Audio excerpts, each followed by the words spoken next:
Hi, everyone. Hi. Hello. Hello.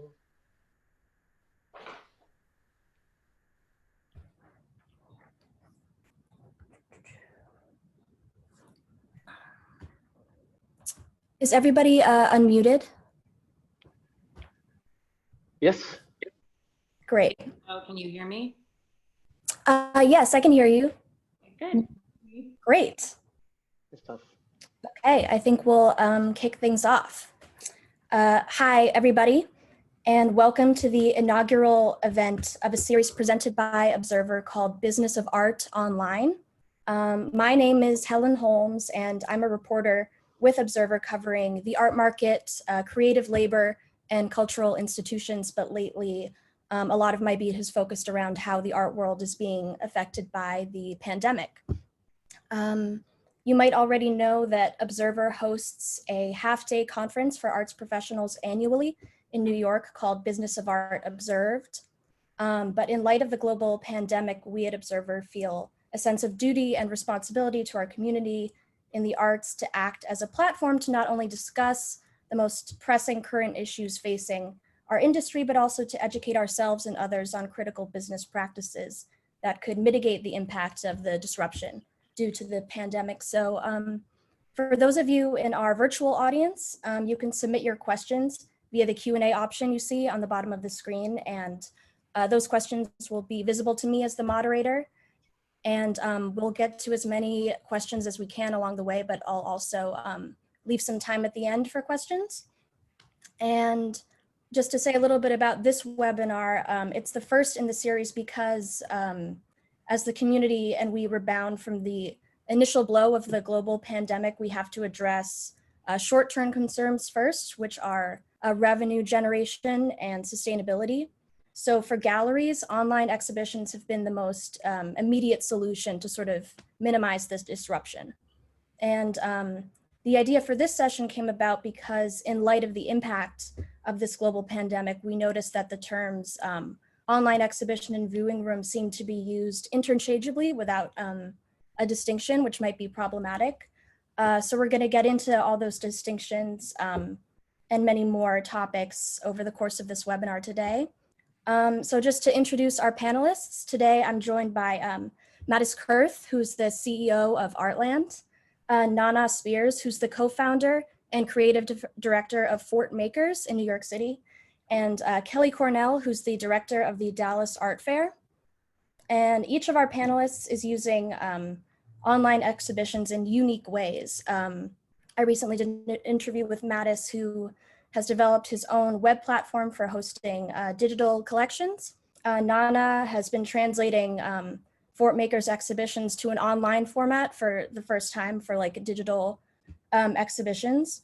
And Kelly is pioneering ways of bringing multiple galleries into a single online fair setting.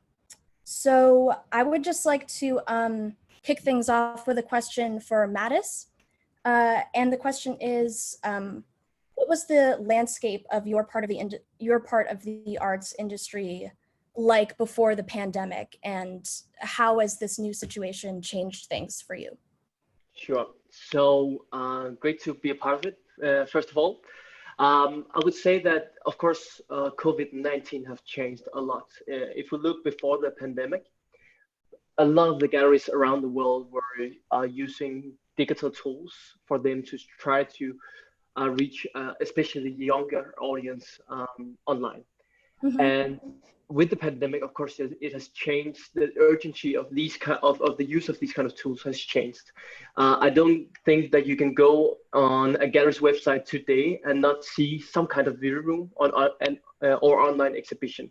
It's also it's such a big change in a very short amount of time that the kind of, as you also introduced, the kind of term is very, I would say, difficult to define, and people are using these kind of phenomena interchangeable, which is very difficult. And I hope that we come into that, of course, later on.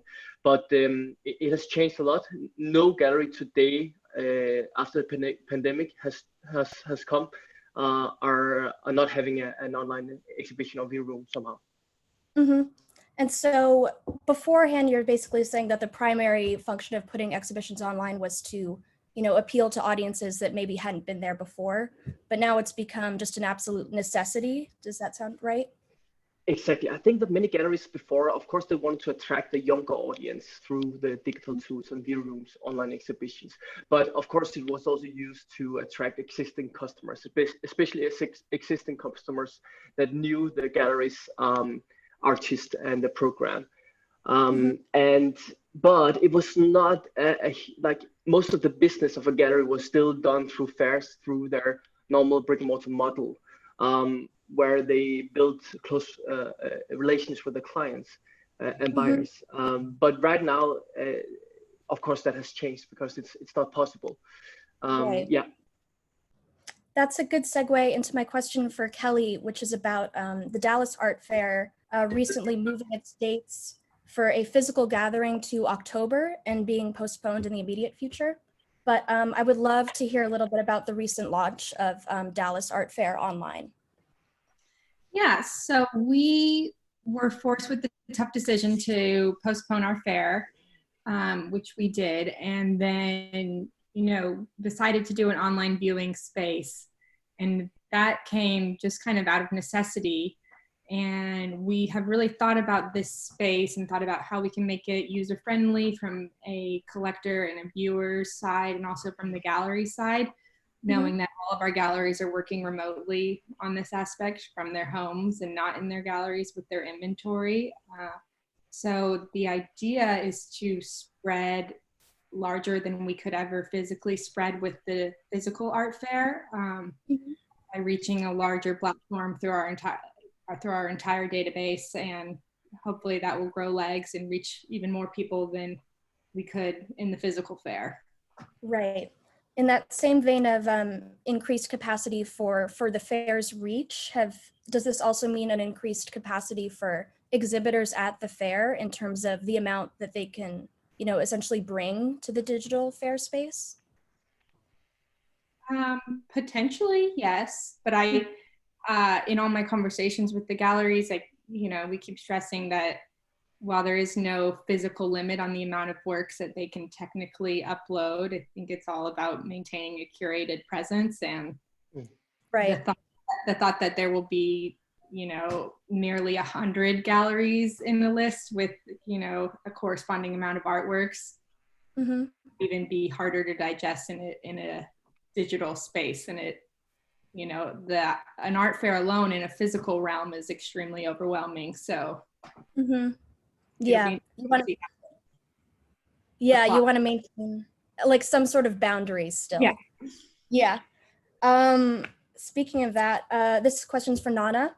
Had you ever considered wading into online exhibitions prior to recently? Because I know Fort Makers basically just, correct me if I'm wrong, put their first digital exhibition online. Yes, we've always wanted to strengthen our online presence, and as well as showing art in a space, we also are always thinking of ourselves as a brand. And so we've done in the past extensions of works we've made by contextualizing it and giving it a story. So we're always telling stories. And yeah, I think that showing things online, now we were directing everyone to go to this physical space, and now it's online, and we still have to keep people really engaged and keep telling stories. Yeah, what have you learned so far in this process about, translating art and making it still speak to people on an exclusively online venue? Because I know Fort Makers specifically is known for its really immersive installations. Yeah, we wanted to continue doing that and be true to the brand. And I think what we did with Keith's Cars was basically come up with a photo shoot that contextualized the work and further probed the work, the myth of the car and the American dream. And I think that something we learned is that it's always good to have something less expensive to sell to people, especially now. And the little mini cars have been selling. So I think that it shows that people are engaged and we have their eyes, and that's good. I just want to continue doing that. Yeah, of course. And just to jump back to Kelly for a second, I was wondering, just in the same vein of like the necessity of putting, you know, exhibitions online. Before the pandemic, did you ever consider that the Dallas Art Fair would be, you know, put into this virtual space in this way? I think we had always thought about different ways that the virtual space could work with us. We actually worked with Artland last year to document the fair, and that 3D rendering the fair was awesome for us, and that really opened our eyes to the possibility of documenting the space.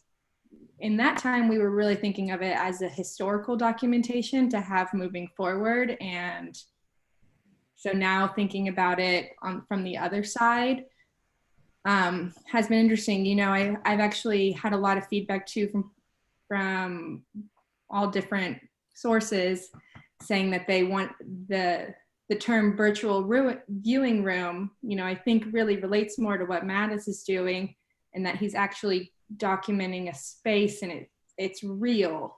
You can place yourself in it. Versus what we're doing, we're saying it more of a, it's not virtual at all. It's virtual in the sense that it's existing on your computer, but it's not physically putting yourself in the space through virtual reality. So I think we were always aware of this. I don't think I ever saw it moving so quickly the way it has in the past few weeks, but we just are trying to be flexible and move with the times and do what we can to support our galleries and support all the amazing works and solo presentations that had been created specifically for our audience. We want to be able to push them out there. Yeah. And in terms of, like you said, with Mattis and Mattis, your expertise in virtual galleries and you know, uploading physical spaces into, you know, 3D accessible environments that people can essentially explore. Are there any common mistakes that people make when, say, they're putting their galleries onto your platform, or are just trying to, are there common mistakes that people make?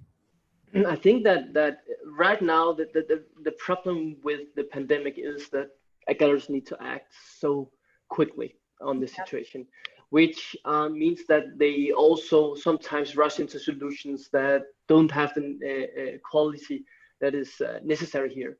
When you're going online, you need a strategy often, and you need to use other tools or have the resources yourself to do the technology behind, so that you can deliver the quality. Because if you look at the online audience, it's an audience that are used to having things to work. You need a beautiful UI interface. You need a beautiful or a great user experience, and that's really difficult to do in a short amount of time. That's where third-party platforms can be helped, because we have developed this for 4 years now and not done anything else. So that can be helped. So I see a common mistake sometimes in rushing into trying to basically just build a landing page with some works available and then call it a viewing room. And I think that's a bit dangerous, because you miss the explorative part, which is important for you if you want to try to just have a sense of the physical experience and bring that online. And to what extent of the loss of tangibility of the artwork in terms of it being online rather than in person affect sales or enthusiasm towards the artwork? Like, in what experience do you think not actually seeing the art in person dissuades people from buying it? So the biggest barrier is, of course, the relation you have as a seller and the buyer. Like buying art requires a lot of trust. You can build that online, but that also takes time. And there is a lot of solution. For example, we are working very much with 3D, soon introducing an amazing VR technology for galleries to use as well. And that helps bringing the audience closer to the real experience. And then using technologies as communication tools and stuff like that brings it closer. But you still lose the kind of the communication, the direct relation with you as a seller and a buyer, and that of course also influences sale as such. But with the audience that knows you well, that trusts you, you have built a kind of database of a library of good clients and buyers. You can really use your online tools to communicate still with them, I would say. Yeah. And if you're trying, say you're a gallery, and in the conditions that we're all talking about here, these, you know, essentially like crunch time conditions where there really isn't that time to, you know, develop all these, you know, very different skills you need to make a gallery exhibition sing online so that an audience will trust you, like without all this germination time that people just don't have. For lack of a better way of putting it, like what are some shortcuts people can use, since, you know, people just don't have the time to be fluent in that way? Of course, I would use the third-party platforms, unless you have a really good, I would say, have a lot of resources to do it yourself, as I mentioned before. The third-party platforms as ourselves, but you also, of course, you all know Artsy and these kind of third-party platforms.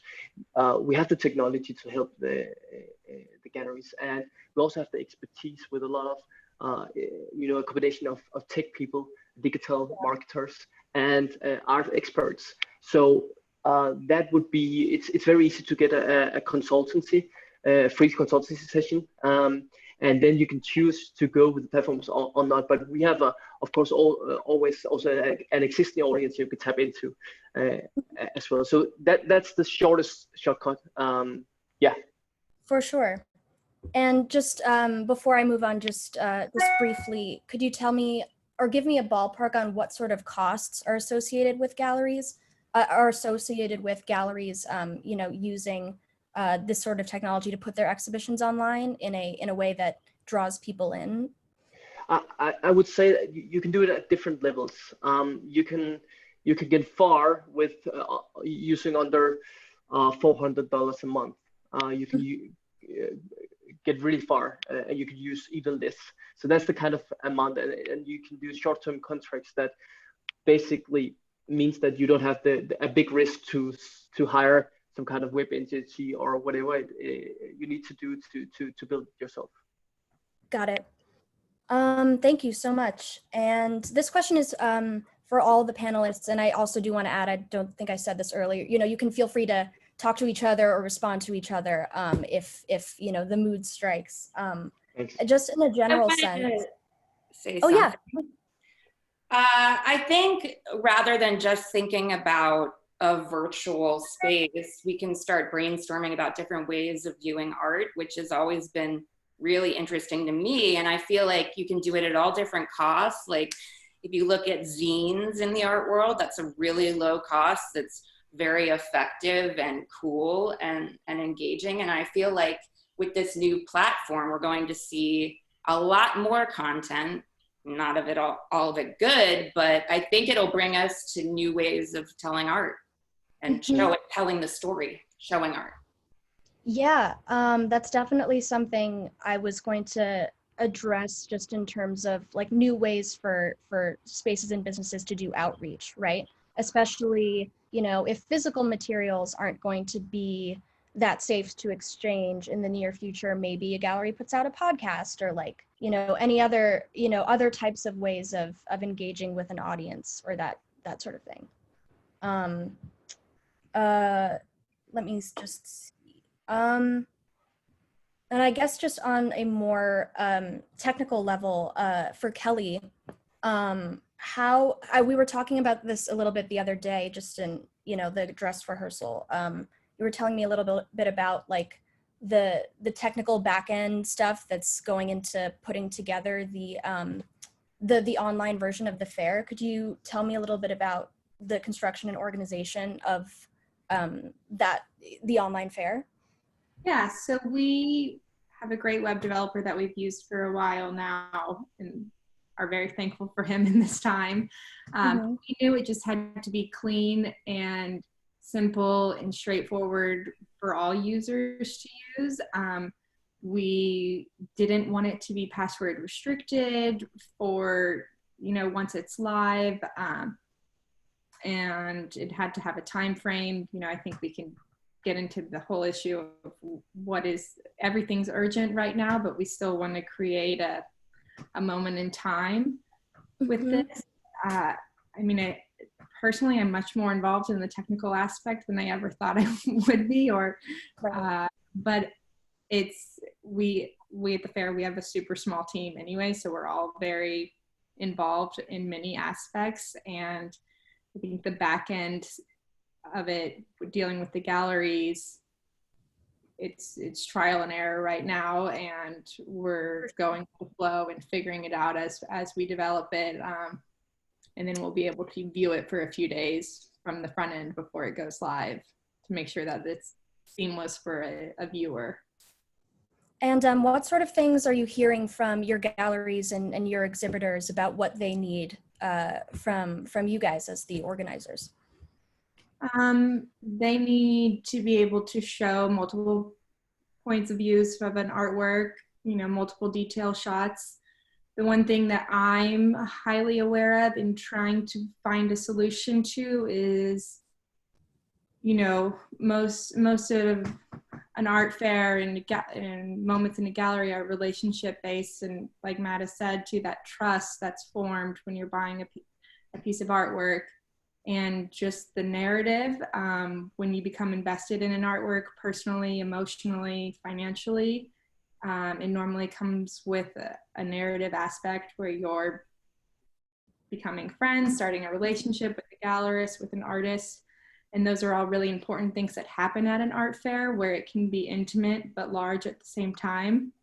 So I am highly aware of how we can create those smaller curated moments, whether that's through social media, through e-blasts, sending out more information, through just on the physical page where the artwork is, if there's a space for more, you know, historical interviews and descriptions and information about studio practice. Right. Without it being overwhelming and redundant at the same time. Totally. Yeah, like things that can maybe mimic conversation and, you know, person-to-person information exchange as much as possible. I was also wondering, has the Dallas Art Fair Online approach been informed by Art Basel Hong Kong's recent online launch at all, just in terms of like the prices being visible? Was that something you guys have considered? Our prices will be visible. It's an option, but most people are having their prices be visible. I mean, we definitely looked at it, and I think, you know, once we had to postpone our fair, it was definitely an option that we were like, well, we have to find another option for the galleries come April. You know, they rely on our gallery on our art fair for strong sales, and we need to find another opportunity. So I think there's some similarities, obviously, just in that it's a similar platform, but I think ours will be different. I mean, our price point of our fair in general is a lot different than Art Basel, so I think it'll just have a different response when you see prices. Got it. Yeah. And for Nana, just in terms of what you were talking about a little earlier in terms of new ways of engaging an audience and new ways of communicating with your community, for lack of a better word, I'd love for you to talk a little bit about what your plans are for that for Fort Makers, because I know you guys are, you know, a very, you know, deeply rooted studio in New York City with, you know, kind of a different sort of group that you're interacting with. So I'd love to hear a bit about that. What we always try to do is to create another world to step into at the gallery. And so I think content is king, and now we have to pretty much create more content because we can't rely on the eyes coming into this space. And yeah, keep trying to create a community, which is hard, but we had a wonderful relationship going with the Lower East Side. We just opened the gallery in September, and we've had a lot of events. And so I feel like using all of the platforms available to us with really good ideas, keep coming up with new ways and new stories of ways of telling the story of art. That's our goal. And of course we had shows planned that we're entirely rethinking now, because we always contextualize the work and put it in an installation. So a viewing room with art that's separated on the wall, that was never our style to begin with. So it's not totally an option. Also with setting up a viewing room, like you have to get people to set it up, right? And right now we're on total lockdown. So I couldn't set up the gallery if I wanted to, you know. I need multiple people, like art handlers. Yeah, and with that lack of, you know, business as usual also comes concerns about, you know, revenue streams, especially for smaller and mid-sized galleries. So have you guys have some of the galleries in the Lower East Side and in Manhattan been communicating with each other about, you know, maybe new business practices or ideas going forward? And could you talk about that a little? I think it's also fresh that we're looking at each other and seeing what everyone's doing, and trying to not do the same thing, to try to keep our brand and individual. But yeah, I think like with this webinar, I think this is a good platform for starting to talk to different people about this issue. And I would love to hear more points of view on it. I think it's a drastic change. Yeah, it's definitely a lot of fallout to absorb all at once. And I understand the impulse to like see how others are coping before you really, excuse me, before you sort of adapt yourself. Right, we can rush it. You know? Yeah, and of course, selling art isn't really the only way to monetize either your platform or your business. We've talked a bit about multi-platform content, new ways of digital outreach. Have there been any thoughts about how to replicate like VIP experiences, maybe with the Dallas Art Fair, or, you know, private collection visits, private tours? What happens to those in this kind of crisis that we find ourselves in?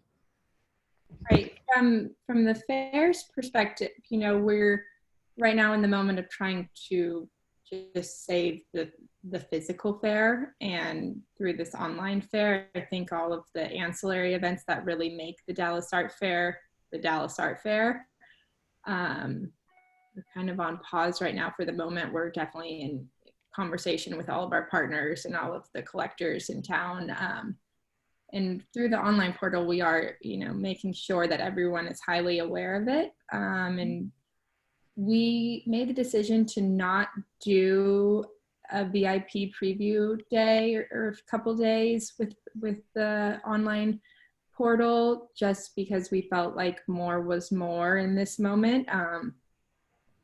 And, you know, it'll go to our database, and then from there it will hopefully go elsewhere through being forwarded and passed around. So that's kind of the most unique opportunity.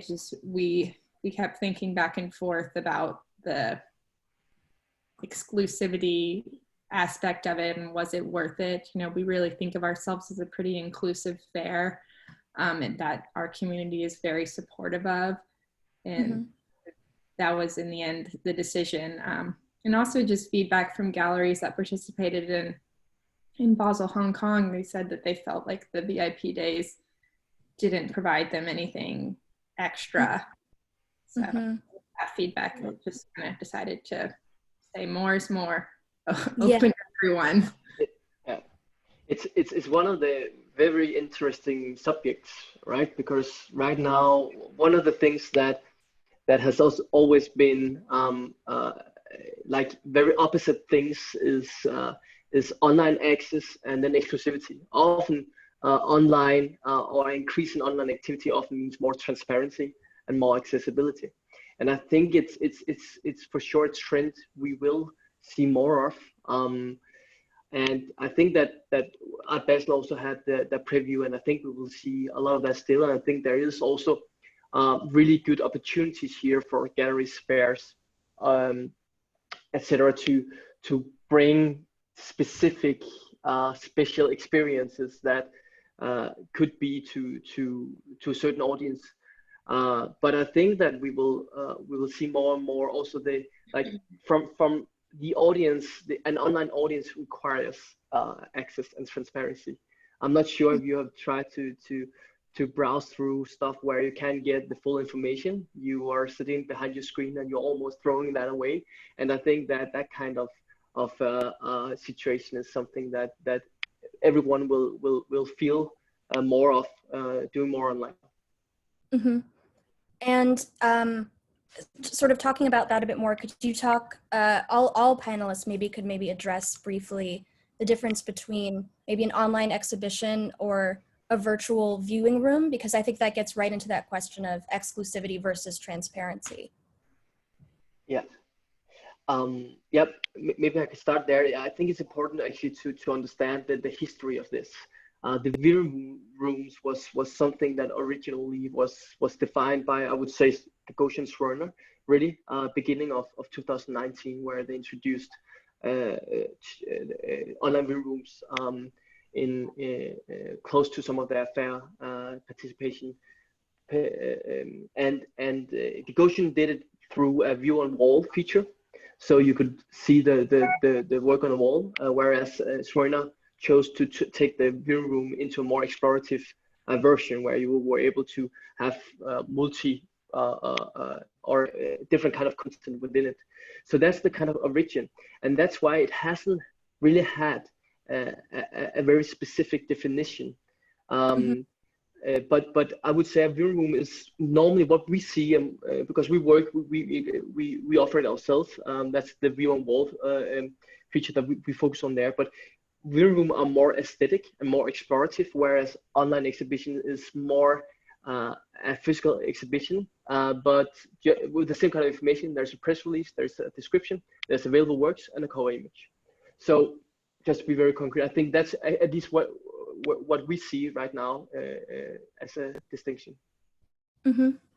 And in terms of technological innovations, taking those distinctions further, especially as the pandemic lasts, what do you see as being utilized more? Virtual reality, augmented reality, a third kind of reality that we haven't discovered yet? What do you see happening next? I can also start there, Gil, but it could be fun to hear your point of views, Kelly and Anna, as from a gallery and fair perspective. What we see right now, we have been developing VR technology for a while. We'll soon get out with stuff that will be really exciting, taking the kind of online experience to the next level, I would say, because I think that what we will see is also a kind of how can you say, tiredness of seeing only two-dimensional pictures on a landing page or a website. I think that we will need to evolve it, and the technology is close to being ready for it, to take it to either 3 or 4 dimensional, the experience. So we see a big need for that right now, and I think it will go that way. Yeah, I would love to hear from Nana about that, about smaller galleries or studios using this kind of technology. Do you see it happening for Fort Makers anytime soon? I think that we're always about trying out new ideas and experiments in showing work, and I don't think that always includes like high technology. I think in some ways you can use sort of technology that's accessible to everyone and come up with still a fantastic idea. So yeah, I definitely think it's hard to replicate that experience that one has when they go to a museum and they interact with a piece of art, and it's on a blank canvas, and it allows you to jump to your own discoveries about the work. But that can't be replicated, right? It doesn't look, it's not as potent in online. So I think we have to show it in different ways, and we'll see what becomes like the most engaging. It's a new world, and I feel like, yeah, I don't know. I think that people are going to come up with lots of different ways of showing work. Yeah, I agree. I think you can't replace that physical viewing experience no matter how high the technology is. And I think we're very aware of that. And you can zoom and zoom and zoom and see the texture on a painting, and you can see a sculpture, but you can't feel yourself next to it through a computer. So I think we have to always keep that in the back of our minds when we're thinking about this. But I think the technology is going to change, and this is going to prompt people to be even more innovative and creative than we have been. And it will definitely change the way our businesses run. We built this platform over the past few weeks with the idea that it will move forward with us. We're not exactly sure how it will be activated come to run parallel with our future fairs, but I know that it will, and it's like a timing issue, and I'm not sure how that's going to work out yet. Mm-hmm. We're going to see how this goes first, but it was built with the intention of it running well into the future and constantly being modified and updated. Yeah. And just in that same vein, Kelly, I got this question from an audience attendee. How do you preserve and expand a fair's identity if it's not a localized experience anymore? And I just want to run off that because I personally covered the Dallas Art Fair before, and I know how intimate it can feel. So I wonder what sort of things you've been thinking about in terms of, preserving the specialness in an online fair setting. Well, I mean, I still think we're going to have the same amount of galleries. And I feel like our viewers are looking at us because they're looking at specific types of artwork that our galleries bring. Mm-hmm. And from an art viewing experience, and the offering that we provide and selection, I think it will be similar. I think what's going to be lacking will be that sense of community and the camaraderie and the almost, I kind of hate to use this word right now, but contagious aspect of an art fair where there's, the excitement around someone buying a piece, and then it just spreads between consultants and friends, and that aspect won't be there in the physical sense, but hopefully it can still exist with conversations. Yeah, that's a really good point about like the buying energy or frenzy of an art fair, which can also, I think, be applied to like many different types of retail spaces. Yeah. Retail, for lack of a better word, you know what I mean? So yeah, I think that's an interesting point. Like, and maybe Nana, you could talk about how in a smaller studio that's not, a gigantic art fair, whether that experience can be transferred effectively, That's really hard. I feel like in our space, when we're talking about energy, even the people that are you're co-viewing the art with, the people that walk into the gallery at the same time, they often got involved with each other in these spaces we created, and it's hard to create those online. So I feel like, yeah, I really want to stretch my brain, and I have a lot of ideas about ways of reaching out to our audience. But yes, I don't want to make content that's not good. So totally. I don't want to rush it. Of course. Yeah. Great.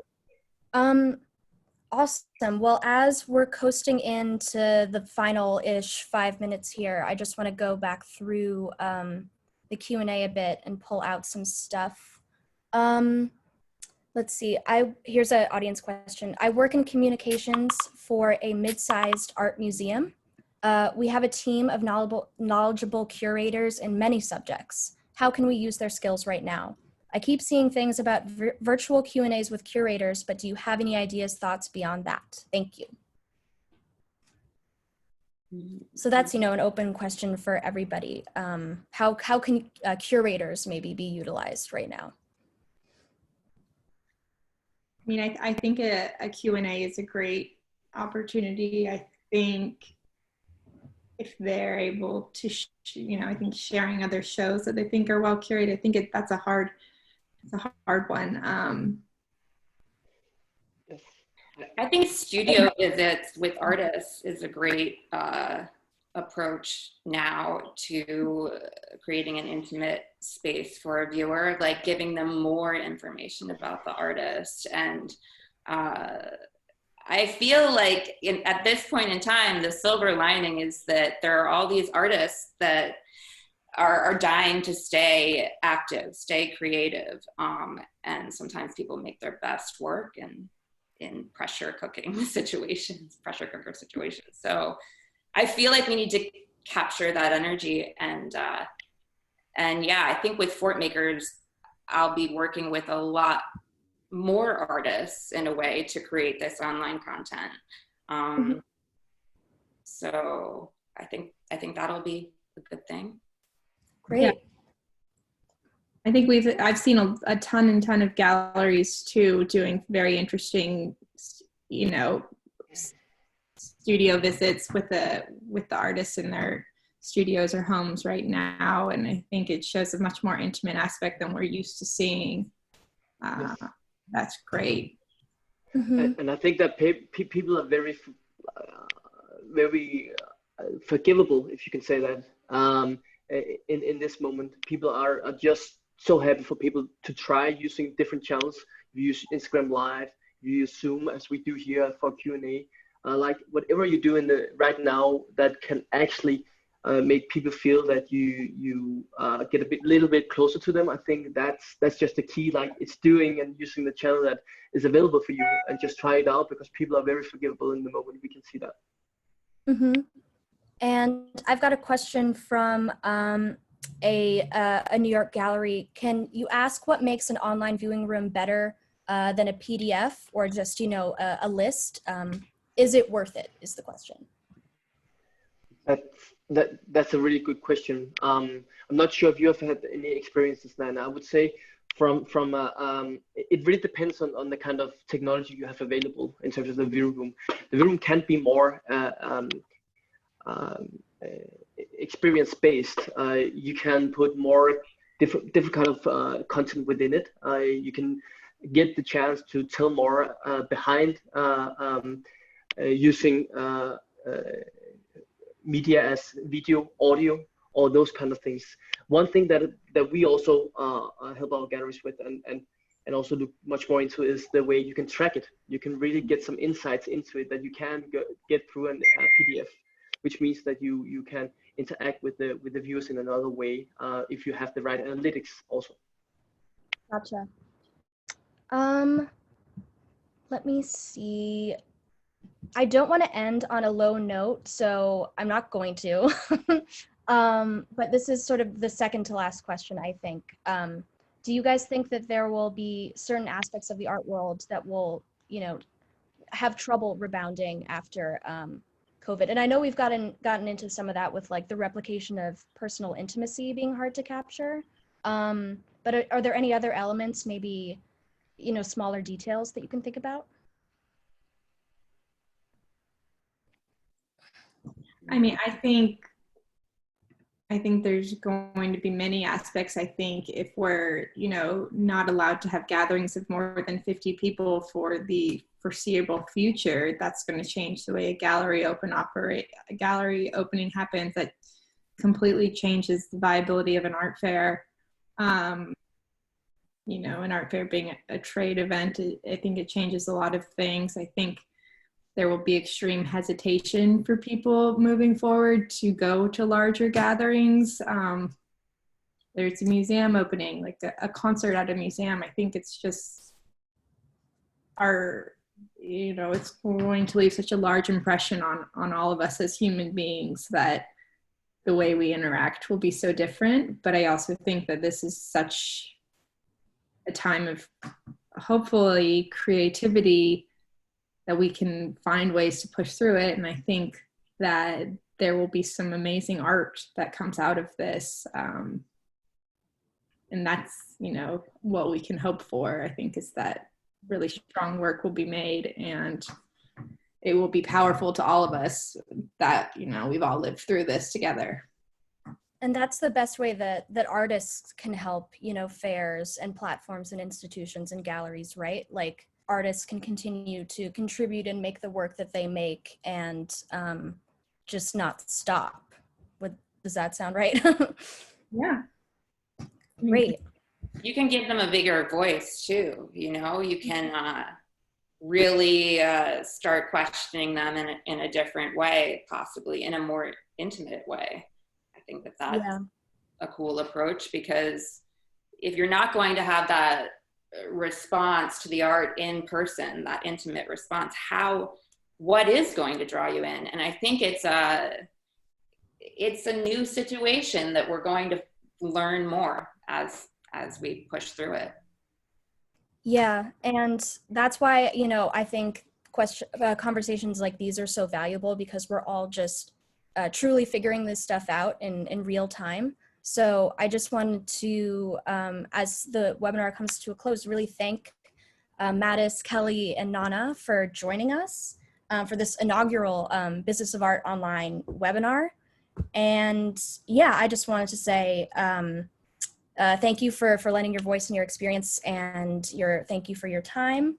And if you want to stay informed about future offerings, this is to the audience more generally, you can visit our website, businessofart.observer.com, for more information and a link to register for our newsletter. We are also at Observer Arts on Twitter. So yes, I just wanted to say thanks again to everyone, to stay safe, and we'll be, you know, continuing to do these events. So I hope we can all continue to communicate as this goes forward. Thank you. It's been a pleasure talking to you guys. Thank you so much. Bye. Bye. Bye.